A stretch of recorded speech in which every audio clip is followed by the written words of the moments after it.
The goal was to record 3 songs in a live format, getting the band to play live in the same room.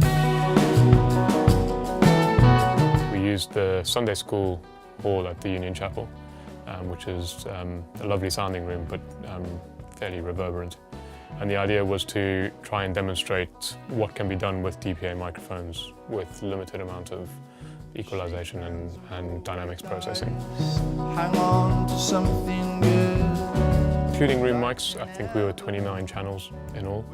We didn't go too crazy. I think there was 4 mics on the kick drum. As I say, we didn't go too crazy.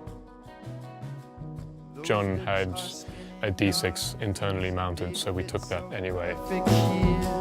We're going round the bend. We took the front skin off and I strapped a 4061 on the inside of the drum kit, quite near where the where the D6 was. So that was the kick-in mic, as it were. And then on the outside we had a 2011C and a 4099. When you realize that you are 4099 has a little rubber mount, so you can get it right on the drum, or you can use a stand mount to get it really up close. It's also very good for using proximity effects, so if you want more body from your instrument, you can use the proximity effect of the microphone to go in a bit closer. the way just stays dumb, hoping this course will stay true. The 4099, there's a lot more isolating, so you get a lot less of things like the hi-hat. And because it's on a gooseneck, it's a much easier microphone to accurately position given time. Laughing in your sleep. As overheads, we had 2 4015s on the ES preamp on an XY bar. So what that does is, because it's a wide cardioid microphone, you get a very strong center. To complement that, I had a space pair of 4011s on A preamps.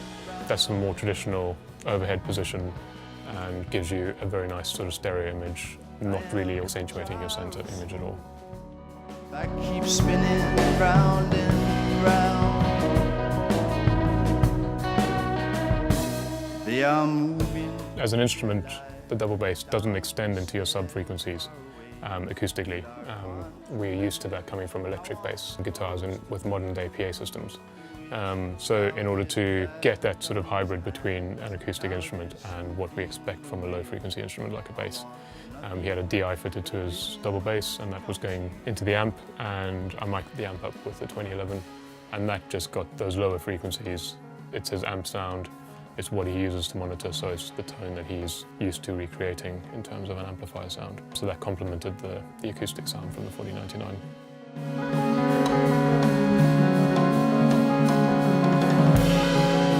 Then lead guitar, we had a Fender combo. Again, a fantastic musician. The interest that he generates for the songs is really important, and a lot of that is quite detailed and nuanced. Went for a double mic option on that. It was a 2011 close mic. You know, we've got the exact tone that he's developing. It's a cardioid microphone, so we're sort of magnifying in on a certain area of the cone. And then to get a bigger picture with more detail, we used a 4006, which is an Omni. Using an Omni gives you a picture of the whole amp as a complete unit, rather than just that area of the speaker, which can sound completely different. Jack was also singing into a de facto, the 4018V, which again, it's super cardioid. Yeah, super hypercalifragilistic. Super cardioid vocal microphone, really good for on-stage use, as off-axis response is fantastic, and the spill that you do get is incredibly usable and doesn't detract from the actual vocal performance that's in front of it.